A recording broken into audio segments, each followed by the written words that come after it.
Assalamualaikum warahmatullahi wabarakatuh. Kali ini saya akan bikin tier list gak semua sih, hampir semua seri Redmi Note dari Xiaomi. Jadi Redmi Note ini adalah seri biasanya kelas menengah bawah dan kelas menengahnya Xiaomi ini. Dan seri Redmi Note ini pertama kali dirilis tuh di tahun 2014 dengan Redmi Note 1 yang versi MediaTek yang pertama banget, atau yang 3G. Dan untuk seri pertamanya ini saya akan kasih tier E. Karena ini HP saya juga kurang tahu sih sebenarnya. Tapi yang saya tahu tuh ini pakai prosesor octa-core. Ini dia tuh pakai prosesor MediaTek MT6592. Ini tuh prosesor octa-core beneran yang pertama ada di Android. Itu yang pertama tuh Exynos sebenarnya. Smash Nook yang rilis di Samsung Galaxy S4. Tapi octa-core-nya itu palsu. Kalian bisa lihat video penjelasannya di channel saya. Tingkatnya core-nya itu cuma bisa aktif 4 yang secara bersamaan. Jadi efektifnya masih quad core, bukan octa-core. Sedangkan kalau octa-core-nya MediaTek ini, dia bisa nyala semuanya secara bersamaan, seperti octa-core yang ada di HP zaman sekarang. Jadi octa-core beneran itu pertama itu ada di MediaTek, dan salah satunya itu ada di HP ini. Jadi untuk Redmi Note 1 3G saya kasih tier E. Selanjutnya Xiaomi merilis versi Snapdragon-nya dari Redmi Note ini. Ini pakai Snapdragon 400, cuman quad core, tapi dia udah 4G kelebihannya. Jadi jumlah core-nya lebih sedikit, tapi sudah 4G kelebihannya. Untuk ini saya bakal kasih tier C. Alasannya karena ini HP nggak terlalu spesial banget, biasa aja. Dan HP ini tuh suram ininya update resminya. Jadi dia cuma dapat mentok di Android KitKat. Selanjutnya Redmi Note 2. Untuk Redmi Note 2 saya bakal kasih... Udah, ini kebalik ya. Oke, ini kebalik. Oke, saya bakal kasih E untuk Redmi Note 2. Alasannya karena ini tuh salah satu HP yang bikin stigma MediaTek itu jelek. Orang pada bilang MediaTek panas, MediaTek jelek, MediaTek ngelag, ini gara-gara HP ini salah satunya. Jadi Redmi Note 2 ini tuh pakai MediaTek Helio X10, dan HP ini performanya itu gak terlalu bagus sih. Malah kayak ketahan gitu karena gampang panas Helio X10 ini tuh. Karena performanya tuh gak stabil ini si Helio X10 ini tuh. Dan karena itu HP ini tuh bikin stigma orang ke MediaTek tuh jelek. Jadi MediaTek panas, MediaTek boros, MediaTek gak stabil, MediaTek performanya jelek, MediaTek ngelag, ini salah satunya gara-gara HP ini. Gara-gara Redmi Note 2 ini memberikan stigma jelek. Jadi karena itu saya kasih tier E. Kenapa gak F? Karena di zamannya ini Redmi Note 2 ini masih menawarkan price to performance yang cukup baik. Walaupun Helio X10 ya kayak gitulah, dan HP ini juga custom ROM-nya nggak suram-suram banget untuk kelas MediaTek. Ini HP Redmi Note 2 ini atau codename-nya Hermes, dia dapat Android Pie, bisa di custom ROM ke Android 9. Kalian bisa lihat videonya di channel saya untuk prosesnya. Oke, selanjutnya Xiaomi merilis Redmi Note 3 MediaTek, codename-nya Hennessy. Dan HP ini tuh hampir sama kayak Redmi Note 2, sama-sama pakai Helio X10. Bedanya itu cuma di baterai, fingerprint, dan casingnya pakai aluminium, karena seri Redmi Note sebelumnya itu pada pakai plastik. Sedangkan HP ini udah pakai aluminium ininya. Tapi selain itu hampir gak ada bedanya. Untuk ratingnya saya bakal kasih tier F. Karena HP ini walaupun lebih baru daripada Redmi Note 2, tapi custom ROM-nya lebih suram. Kalau Redmi Note 2 ini bisa ke Android Pie custom ROM-nya, sedangkan Redmi Note 3 MediaTek ini mentok di Android Lollipop, dan bahkan dikit banget ini custom ROM-nya. Saya lihat di XDA tuh bener-bener sepi banget. Jadi saya kasih tier F. Selain itu karena emang gak beda jauh juga sih sama Redmi Note 2, speknya hampir sama persis. Oke, selanjutnya untuk Redmi Note 3 Snapdragon atau Redmi Note 3 Pro atau Kenzo codename-nya, saya bakal kasih tier A. Alasannya karena HP ini price to performance-nya GG banget di zamannya. Di zamannya itu harga 2 jutaan, ini HP pas awal rilis itu udah bisa dapat Snapdragon 650. Itu tuh SoC kelas atas banget di zamannya itu. Belum ada Snapdragon 700, jadi Snapdragon 650 tuh ya udah kayak Snapdragon 700 lah di zamannya. Udah hampir mendekati flagship performanya. Sayangnya kenapa saya kasih tier A? Karena HP ini tuh punya masalah reliabilitas. Jadi mesinnya itu agak-agak penyakitan, banyak yang matot, banyak yang rusak, susah dicas, sampai banyak yang di jumper itunya. Colokan chargernya. Bahkan itu di zamannya, bukan sekarang. Di zamannya itu banyak yang bermasalah. Dan bahkan kemarin saya beli Redmi Note 3 bekas, Redmi Note 3 yang Snapdragon, HP-nya malah matot. Matot itu setelah saya cas HP-nya. Akhirnya saya beli lagi, jadi saya udah beli 2 kali ini Redmi Note 3 gara-gara matot. Nah, itu udah kebuktiin sama saya sendiri apa itu masalahnya. Tapi selain itu sih, cara dari spesifikasi ini emang apa itu gak ada obat di zamannya. Dan yang pasti jauh banget udah kayak langit dan bumi kalau dibandingin sama yang versi MediaTek-nya. Untuk custom ROM ini yang versi Snapdragon ini tuh bisa sampai ke Android 12. Jadi jauh banget ya dari 12 ke Android 5. Dan untuk apa ya seri MediaTek ini ada lanjutannya. Di tahun 2016 Xiaomi rilis Redmi Note 4 MediaTek atau yang kode name-nya tuh Nikel. Nikel itu jenis itu timah yang dikorupsiin 201 triliun. Nggak, tapi bukan, mereka beneran korupsi timah, bukan korupsi HP sampah yang panas ini, bukan.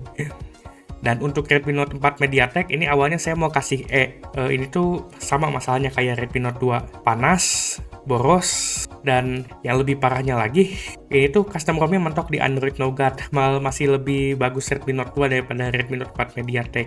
Tapi sebenarnya yang paling masalah utama dari Redmi Note 4 MediaTek tuh banyak orang yang pengen beli Redmi Note Snapdragon, baik yang pengen beli Redmi Note 4 Snapdragon, Mido, tapi malah nggak tahu atau keliru, dan si penjual HP itu banyak yang pengen ngabisin stoknya MediaTek. Jadi banyak yang kayak ke genjutsu gitu buat beli yang Redmi Note seri MediaTek, Redmi Note 4 MediaTek yang nikel. Jadi karena banyak korban genjutsu dan beberapa faktor lainnya, saya jadiin F ini tiernya. Saya pindahin ke F. Jadi untuk Redmi Note 4 MediaTek dia tiernya F. F ini paling jelek. Dan selanjutnya untuk Redmi Note 4 Snapdragon, nah itu mudah S. Karena ini tuh salah satu seri Redmi Note yang bikin seri Redmi Note sendiri itu populer. Walaupun mungkin kalian bilang gitu, lah itu kan Redmi Note 4 Snapdragon itu downgrade dari Redmi Note 3. Itu dari dari Snapdragon 650 ke 625. Mungkin kalian bilang kayak gitu. Tapi sebenarnya performa 625 sama 650 tuh gak beda jauh. 650 sih lebih tinggi itu ya performa GPU-nya. Tapi performa CPU-nya kurang lebih sama, dan yang paling utama itu ini. Snapdragon 625 itu jauh lebih adem dari Snapdragon 650. Karena 625 tuh cuman gak punya core besar, dan juga 625 itu dia udah 14 nanometer, sedangkan 650 itu masih 28 nanometer. Jadi jauh lebih adem dan lebih stabil itu Snapdragon 625 tuh. Dan HP ini juga gak banyak masalah, dan dukungan custom ROM itu masih gak mati-mati sampai sekarang. Ini HP dapat Android 14, dan saya gak kaget kalau sampai Android 16, sampai Android 18, sampai Android 20 juga ini masih dapat custom ROM-nya.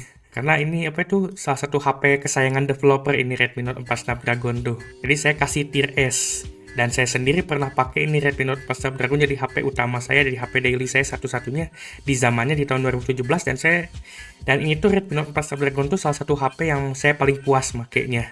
Walaupun ya awal-awalnya agak kurang karena pakai MIUI, tapi setelah di custom ROM itu puas banget pakai Redmi Note 4 Snapdragon ini.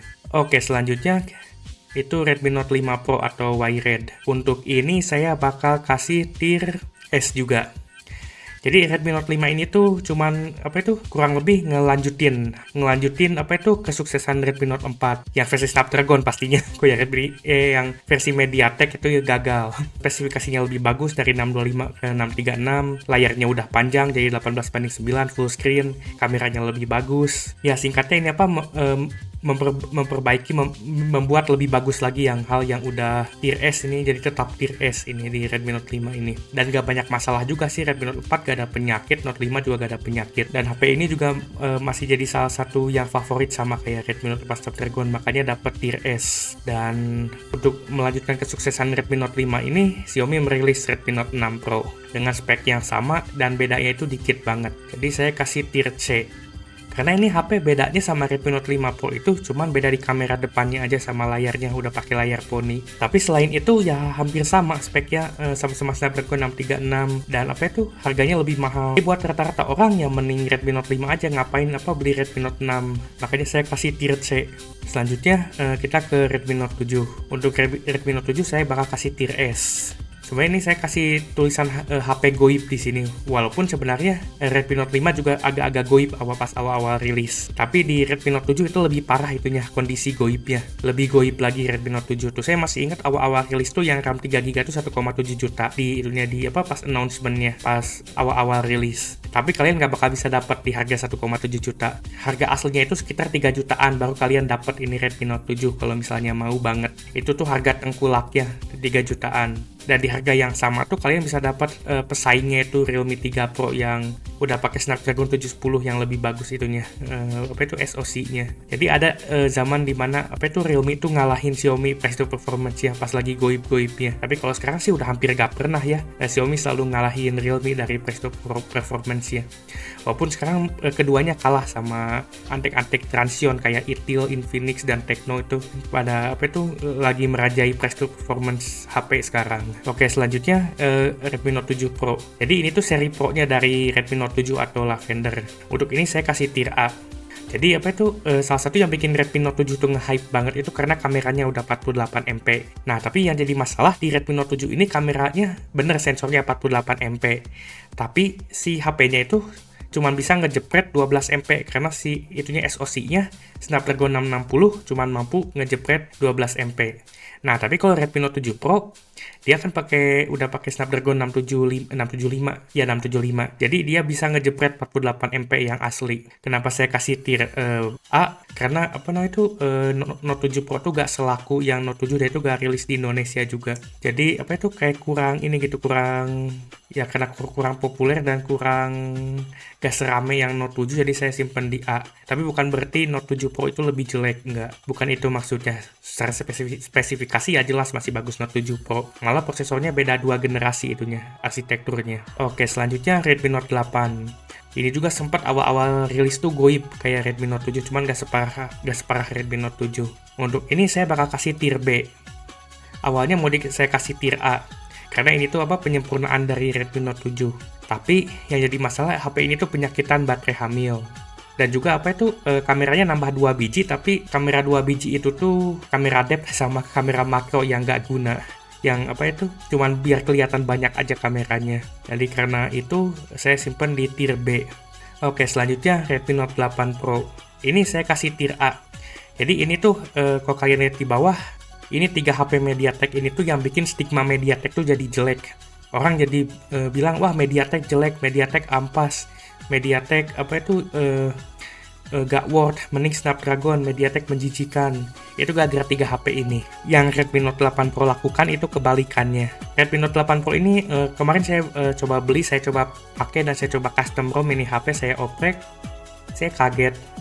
Ternyata MediaTek gak seburuk itu ya. MediaTek gak jelek-jelek banget. Gak seperti yang orang katakan MediaTek itu jelek, panas dan apa-apa. Ya sih panas dikit tapi masih batas normal gitu di Redmi Note 8 Pro tuh. Saya juga kaget. Ternyata gak sejelek ini MediaTek tuh. Performa gamingnya masih lumayan, performa daily masih lumayan, kecuali satu hal. Emulatornya jelek. Pas saya coba main emulator itu jelek banget performanya. Tapi selain emulator itu lancar. Saya sendiri masih kaget sampai sekarang ternyata MediaTek gak sejelek itu. Jadi saya kasih tier A ini. Karena HP ini tuh bikin stigma MediaTek jadi bagus setelah mereka jelekin di 3 HP ini. Oke, selanjutnya Redmi Note 9. Ini saya kasih D. Karena HP ini cat yang ngelupas dan yang saya dengar dari orang-orang katanya ini HP performanya nggak terlalu bagus dan malah relatif downgrade dari Redmi Note 8 walaupun sebenarnya sih secara arsitektur ini lebih baru ya Helio G85 tuh. Tapi secara performa aslinya sama 665 itu gak beda jauh, malah kadang di bawahnya. Terutama buat emulator pastinya. Dan selanjutnya Redmi Note 9 Pro atau penyedot debu. Untuk penyedot debu saya kasih tier B. Karena ini secara spesifikasi walaupun udah Snapdragon tapi gak beda jauh sama Helio G99. G90 salah. Performa 720G itu gak jauh sama Helio G90 kecuali di emulator. Di emulator ya kayak langit dan bumi karena MediaTek ampas emulatornya. Saya sendiri sekarang lagi pakai nih Redmi Note 9 Pro dan performanya emang gak beda jauh sama Redmi Note 8 Pro tuh. Karena ya sama-sama Cortex A76 dan A55 2 biji dan 6 biji. Selain itu sih gak beda jauh, paling layarnya ganti jadi punch hole. Perbedaannya gak beda jauh banget sama Note 8 Pro, dan ya itu makanya saya kasih tier B tuh karena nggak terlalu beda jauh dan punya penyakit penyedot debu. Jadi saya kasih tier B. Oke, selanjutnya Redmi Note 10. Ini saya kasih tier A. Alasannya ini karena ini HP agak-agak underrated ya. Ini bagus, prosesornya pakai Snapdragon 678. Udah Cortex A76 A55 sama kayak yang dipakai Redmi Note 7 Pro. Tapi sayangnya ini HP tuh diproduksi cuma sebentar, sama Xiaomi cepet-cepet di stop itu produksinya. Dan mereka ganti sama Redmi Note 10S. Dan untuk Redmi Note 10S saya kasih tier E. Karena ini apa itu salah satu FL Facebook saya pakai HP ini tuh tersiksa banget katanya. Ini HP salah satu HP terjelek yang pernah dia pakai. Walaupun layarnya AMOLED, tapi apa namanya, dia bener-bener gak puas banget sama HP ini gara-gara gampang panas dan gampang throttling. Jadi kayaknya apa itu beda jauh sama yang saya rasain pas saya pakai Redmi Note 8 Pro. Gak tau nih emang karena apa itu optimisasi MIUI-nya lebih jelek, atau mungkin karena saya Redmi Note 8 Pro-nya di custom ROM atau gimana. Ya pengalaman dia jelek banget pakai Redmi Note 10S ini. Dan apa itu saya cukup percayalah sama dia juga apa itu jago servis HP gitu. Jadi saya kasih tier E karena ini jelek, dan sekarang dia udah lebih puas pakai Samsung A52 5G kalau gak salah HP-nya. Oke, selanjutnya Redmi Note 10 5G ini saya kasih tier A. Karena ini juga sama kayak Redmi Note 10, ini tuh HP yang underrated. Ini udah 5G pakai Dimensity 700 sama A76 A55. Dan apa itu ini tuh udah 7 nanometer, sedangkan Redmi Note 10S ini masih 12 nanometer prosesornya. Jadi lebih adem daripada Redmi Note 10S, cuman layarnya masih IPS ini. Walaupun IPS sih udah yang 90Hz tapi ya. Dan ini apa saya simpan di A ini karena ini tuh salah satu HP 5G termurah di zamannya, barengan sama Poco M3 5G. Poco M3 Pro. Ya sebenarnya ini HP yang sama sih, cuman beda merek aja. Karena apa itu Xiaomi suka daur ulang antar Redmi dan Poco atau Pecot. Oke, selanjutnya ini Redmi Note 10 Pro saya simpan di B aja. Karena bedanya nggak jauh banget sama Redmi Note 9, cuma beda di kamera sama di layar. 720G sama 732G tuh hampir gak ada bedanya. Makanya saya apa itu kasih B aja untuk 10 Pro ini. Oke, untuk selanjutnya Redmi Note 11 yang versi 4G. Mungkin kalian bakal bilang saya bakal kasih di A atau saya kasih di B lah minimal. Saya kasih di C. Kenapa? Karena HP ini tuh downgrade.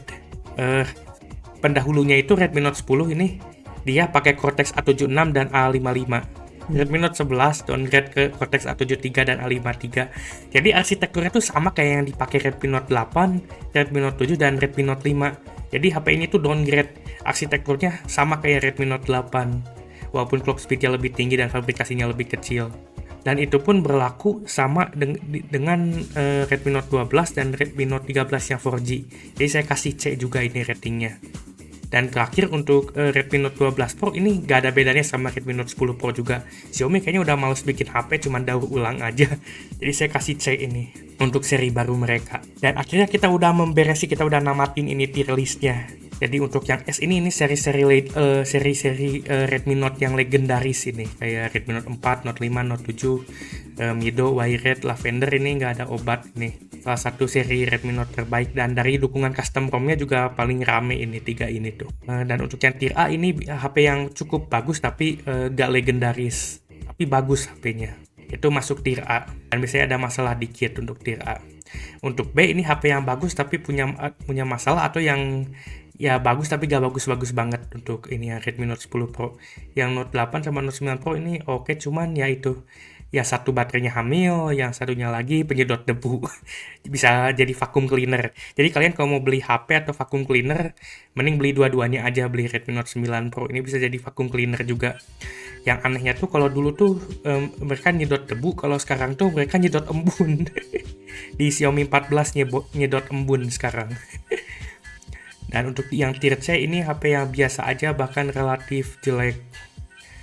Ini yang seri Note 11, Note 12 nih saya kasih C semua ini karena banyak yang gak beda jauh, bahkan daur ulang speknya tuh. Untuk yang D ini yang jelek, yang E yang jelek banget, dan yang F itu yang sangat jelek banget ini. Jadi dan Yang perlu saya tekankan lagi, ini hanya opini saya aja. Ini tier list berdasarkan opini saya dan berdasarkan pengalaman saya juga. Walaupun saya nggak pernah pakai semuanya sih ini. Tapi dari yang saya tahu, dari wawasan saya nggak seluas penjual PS3 yang luas banget. Jadi ini tier list yang versi saya. Kalau kalian nggak setuju, tulis aja di komentar kenapa kalian nggak setuju. Dan kalau mau nambahin juga bisa di komentar. Kalian bebas mau diskusi. Saya juga gak merasa ini yang paling benar kok. Karena ini hanya opini saya aja. Kalau kalian punya seri tier list yang lebih benar atau mau ada yang dikoreksi, silahkan di komentar tulis. Kalian bisa diskusi sama yang lain juga. Karena saya bukan mau mengadakan perdebatan yang panas gitu. Bikin kayak gini tuh ya saling diskusi aja, santai aja.